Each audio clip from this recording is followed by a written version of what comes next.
सुबह का समय था।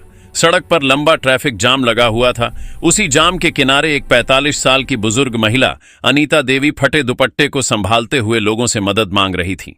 चेहरा थका हुआ, आंखों में आंसू और दर्द दोनों तैर रहे थे। वह लोगों के पास जाकर पैसे मांगती, फिर वापस सड़क की ओर देखती। तभी उसकी नजर अचानक उस पुलिस जीप पर पड़ी जो धीरे धीरे जाम में आगे बढ़ रही थी। उस जीप की पिछली सीट पर एक लड़की बैठी थी। तेज नजरें, सलीकेदार यूनिफॉर्म और कंधों पर आईपीएस के सितारे अंजलि सिंह। अनीता देवी का दिल जैसे धड़कना भूल गया। उसकी आंखें नम हो गईं। उसी पल उसे वह दिन याद आ गया जब अंजलि सिर्फ 9 साल की थी। वह दिन जब उसके ससुराल वालों ने छोटी सी बच्ची को लड़की है बोझ है कहकर घर से बाहर निकाल दिया था। अनीता ने बहुत रोया था, बहुत विनती की थी, लेकिन किसी ने उसकी नहीं सुनी और कुछ ही दिनों बाद उसी तरह उसे भी घर से निकाल दिया गया था। बिना कसूर, बिना सहारे, बिना घर के जिंदगी जैसे टुकड़ों में बिखर गई थी। आज इतने साल बाद जब उसने जीप में बैठी उस ऑफिसर को देखा, उसके चेहरे की एक एक रेखा, आंखों की चमक, सब कुछ उसे अपनी खोई हुई बच्ची की याद दिला गया। वह कांपते हुए कदमों से जीप की ओर बढ़ने लगी। होठों पर एक धीमी फुसफुसाहट उभरी, अंजलि मेरी बच्ची। लेकिन तभी ट्रैफिक खुल गया। ड्राइवर ने जीप आगे बढ़ा दी। कुछ ही सेकंड में वह भीड़ में खो गई। अनीता वहीं खड़ी रह गई। उसकी हाथ की उंगलियां हवा में ही ठहर गईं, जैसे किसी को छू पाना चाहती हो, पर छू ना पाई। धीरे धीरे वह फुटपाथ की ओर लौट आई और वहीं बैठ गई। उसकी आंखों से आंसू बहते रहे और दिल में वही पुराना दर्द जागता रहा। बच्ची को खोने का दर्द और यह सवाल कि क्या वह सच में उसकी अंजलि थी। ट्रैफिक छंट चुका था। सड़क फिर से अपनी गुनगुनाहट में लौट आई। लोग आ जा रहे थे, हॉर्न बज रहे थे, पर अनीता देवी के लिए समय वहीं ठहर गया था। वह धीरे धीरे अपनी जगह से उठी, कपड़े झाड़े और उसी सड़क की ओर देखने लगी जहां उसकी बेटी की जीप गायब हो चुकी थी। मन लड़खड़ाया, काश एक बार नजर भर देख लेती, बस एक बार। उसकी उंगलियां कांप रही थीं। वह बहुत थक चुकी थी, जिस्म भी और जिंदगी भी। कुछ देर बाद वह सड़क से हटकर पास के मंदिर की सीढ़ियों पर बैठ गई। घंटियों की आवाज आती रही, पर उसके कान सुन्न पड़े थे। उस रात वह भूखी ही सो गई। सड़क के किनारे का अंधेरा उसे घेरता जा रहा था। सर्द हवा उसके शरीर को चीर रही थी। सुबह जब खुली आंख तो सूरज की हल्की किरण उसके चेहरे पर थी, पर उसके मन में एक ही बात, अपनी बेटी को ढूंढना, एक बार देखना, एक बार बात करना, चाहे वह चाहे या ना चाहे। उसने अपनी फटी हुई पोटली उठाई और उसी दिशा में चल पड़ी जिस तरफ जीप गई थी। उसे नहीं पता था कि वह कहां जाएगी, बस इतना पता था जहां पुलिस ऑफिस होगा वहीं उसकी बेटी होगी। उधर आईपीएस अंजलि सिंह शहर के एसपी ऑफिस में मीटिंग चल रही थी। अंजलि के चेहरे पर वही सख्ती, वही प्रोफेशनलिज्म।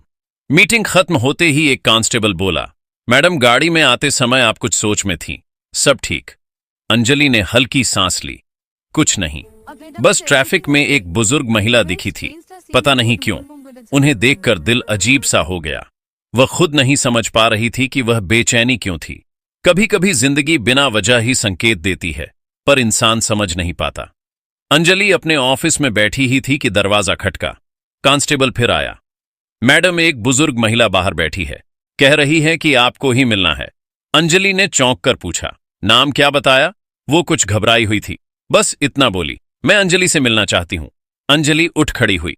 दिल फिर से धक धक करने लगा। उन्हें अंदर भेजो। कांस्टेबल बाहर गया, पर 1 मिनट बाद वापस लौटा, थोड़ा परेशान।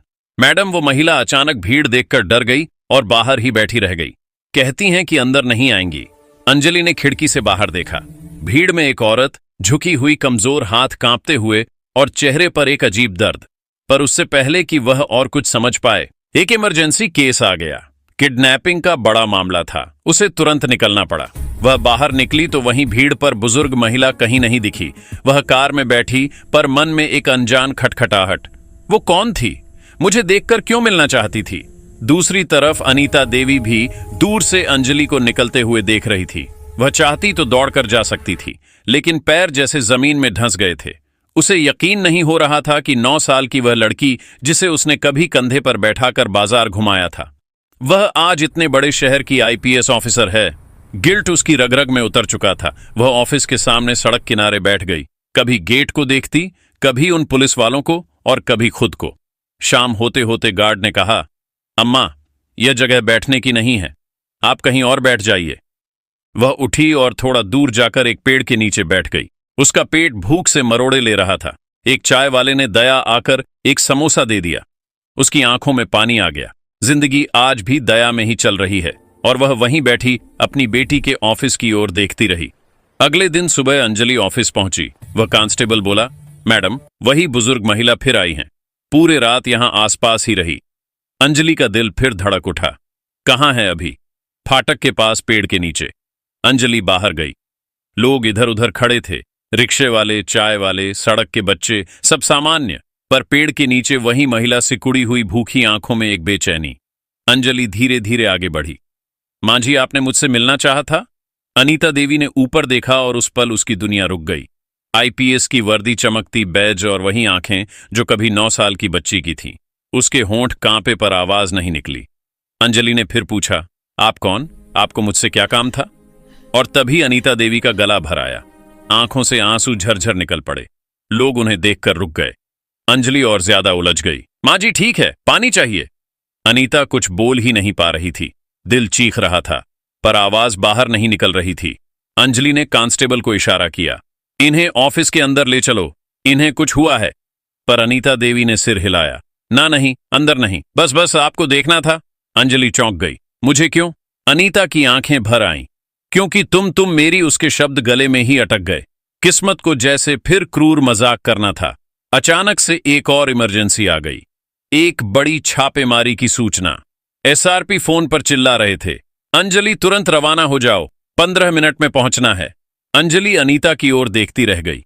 मन जैसे टूट रहा था। मां जी, मुझे जाना पड़ेगा, लेकिन आप कहीं मत जाइए। मैं लौटकर आपको खुद ढूंढूंगी, कृपया मत जाइएगा। और वह तेजी से जीप में बैठकर निकल गई। सायरन बजता गया और दूरी बढ़ती गई। अनीता देवी वहीं बैठी रह गई, पर दिल में एक नया डर घुस गया। क्या वो वापस आएगी? क्या मेरी गलती के बाद भी उन्होंने धीरे से पेड़ का सहारा लिया? आंसू लगातार बह रहे थे। उसी दिन शाम छापेमारी बहुत बड़ी थी, खतरा भी। रात के 9 बज गए, पर अंजलि अभी तक नहीं लौटी थी, मानो किस्मत फिर बीच में खड़ी हो गई हो। सड़क पर अंधेरा बढ़ गया। चाय की दुकानें बंद होने लगी। पुलिस ऑफिस के बाहर भीड़ कम हो गई। अनीता देवी पेड़ के नीचे बैठी रही। शरीर कांप रहा था। भूख, सर्दी और डर सब साथ। उनकी आंखें गेट पर टिकी थीं, पर घड़ी की सुई आगे बढ़ती रही। रात के 12 बज गए, फिर भी अंजलि नहीं आई। अनीता की आंखें झपकी लेने लगी। फिर सिर एक तरफ गिरा और वह धीरे से बेहोश हो गई। एक कांस्टेबल ने पेड़ के नीचे एक महिला को बेहोश देखा। पास जाकर देखा, अरे ये तो वही अम्मा है। वह तुरंत उसे अस्पताल ले गया। पूरे अस्पताल में हल्की हल्की दवाइयों की महक और लंबी कॉरिडोर में गूंजती नर्सों की धीमी चहलकदमी। इसी माहौल में अंजलि बाहर वाले गेट से तेजी से अंदर आई। चेहरे पर थकान, आंखों में बेचैनी और दिल में अजीब सी घबराहट थी। उसे फोन आया था कि पुलिस किसी बुजुर्ग औरत को लेकर अस्पताल पहुंची है, हालत बहुत खराब है। यह सूचना मिलते ही उसका दिल अनजाने डर से भर गया था। क्यों? वह खुद नहीं जानती थी। बस दिल जैसे किसी अनसुलझे डर की चेतावनी दे रहा था। काउंटर पर खड़े कांस्टेबल ने उसे देखते ही कहा, मैडम, उधर लॉबी की तरफ ले गए हैं, पर डॉक्टर ने कहा है कोई अंदर नहीं जा सकता। अंजलि की भौहें सिकुड़ गईं। क्यों? आखिर ऐसी क्या हालत है? कांस्टेबल ने हल्का सा सिर झुकाया। मैडम, वो औरत बहुत टूट चुकी है, शरीर भी और मन भी। अंजलि ने कुछ नहीं कहा और तेज कदमों से लॉबी की ओर बढ़ गई। लॉबी के बाहर कांच की दीवार के उस पार एक बेड पर वह बुजुर्ग औरत लेटी थी। चेहरा सफेद, होंठ सूखे, हाथों पर नीले निशान और शरीर पर हल्की पट्टियां। अंजलि के कदम अचानक वहीं रुक गए। उसके गले में कुछ अटक गया। वह औरत उसको जानती हुई भी अनजान लगी।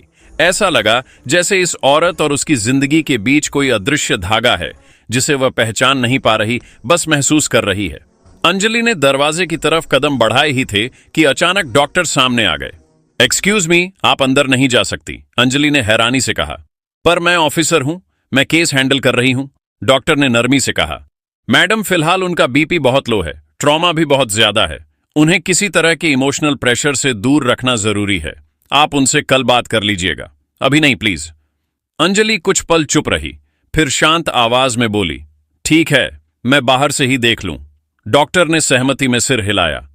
वह कांच के उस पार खड़ी होकर उस औरत को देखती रही। क्यों? उसके दिल में इतना दर्द हो रहा है? क्यों?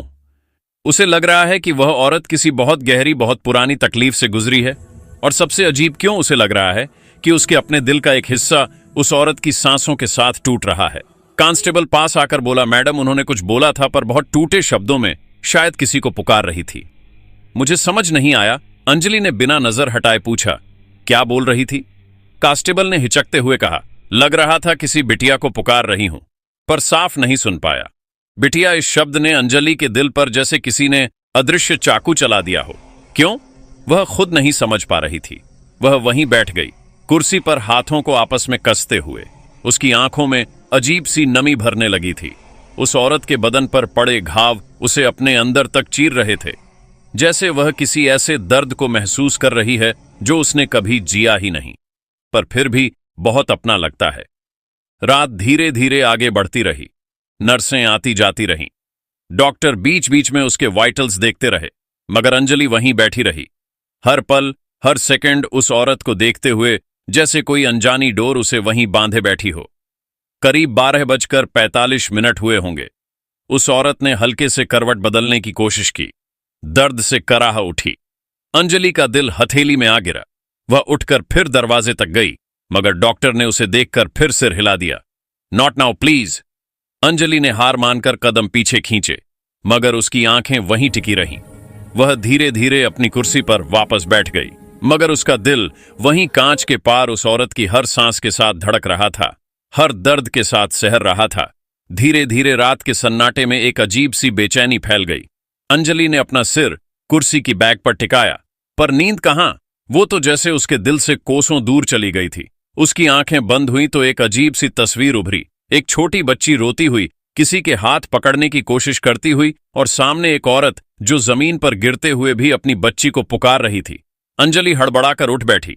यह सपना था या कोई याद? नहीं, याद कैसे हो सकती है? उसने तो कभी ऐसा दृश्य नहीं देखा। फिर यह एहसास क्यों इतना असली लगा? सुबह के करीब 4 बजे डॉक्टर बाहर आए। उन्होंने अंजलि की तरफ देखा और हल्का सा मुस्कुराए। अब हालत थोड़ी स्टेबल है, पर अभी भी मिलना ठीक नहीं होगा। हां, अगर चाहे तो दूर से देख सकती हैं। अंजलि को राहत भी मिली और बेचैनी भी बढ़ गई। धीरे से उठकर वह फिर से कांच के पार देखने लगी। अब औरत की सांसें थोड़ी सामान्य थीं, पर चेहरा वहीं टूटा हुआ, डरा हुआ, जैसे किसी ने उसकी आत्मा को निचोड़ लिया हो। अचानक नर्स आई और बोली, मैडम, उनके सामान में मुझे यह मिला है, शायद केस में काम आए। नर्स ने धीरे से एक छोटा सा पुराना पर्स अंजलि को पकड़ा दिया। अंजलि ने पर्स खोला। पहला ही सामान देखकर उसका दिल जैसे रुक गया। एक पुरानी मुड़ी टुड़ी फोटो में एक छोटी सी बच्ची और उसे गोद में लिए वही बुजुर्ग औरत, पर उस समय जवान खूबसूरत आंखों में रोशनी भरी हुई। अंजलि के हाथ कांप गए।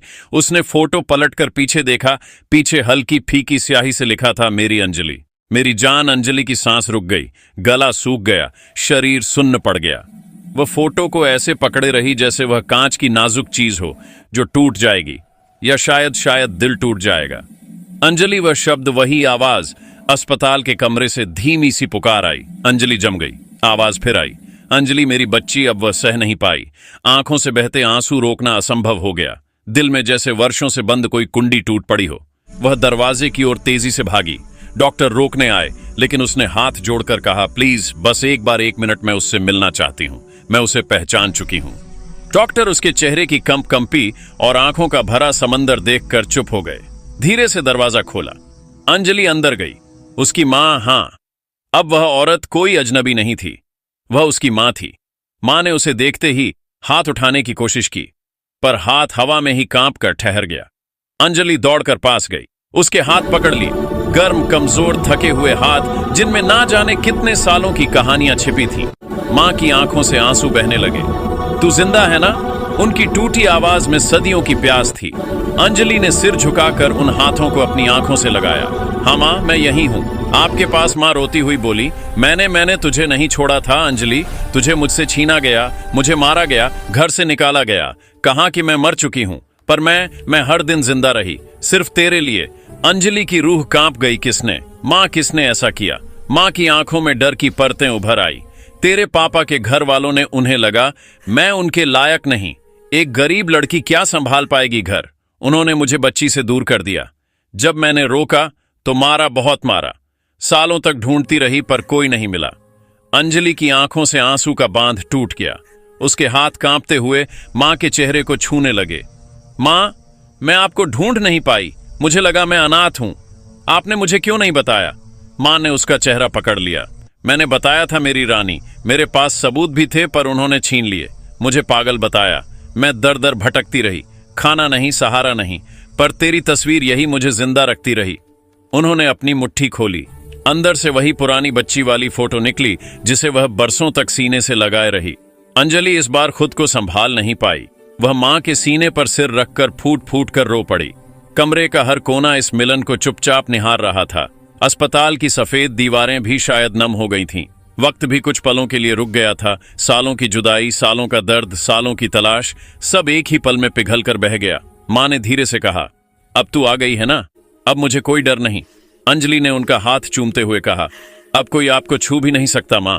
मैं हूं आपकी बेटी, आपकी अंजलि। और उस रात बहुत सालों बाद दो टूटे हुए दिलों ने एक दूसरे में अपनी खोई हुई धड़कनें पाली। दोस्तों, अगर आपको यह वीडियो पसंद आया हो तो प्लीज इसे लाइक कीजिए और ज्यादा से ज्यादा लोगों तक शेयर जरूर कीजिए। और हां, हमारे चैनल को सब्सक्राइब करना बिल्कुल मत भूलिए, क्योंकि यहां आपको मिलते हैं ऐसे ही सच्ची घटनाओं पर आधारित और रोमांचक वीडियो जो दिल को छू जाते हैं।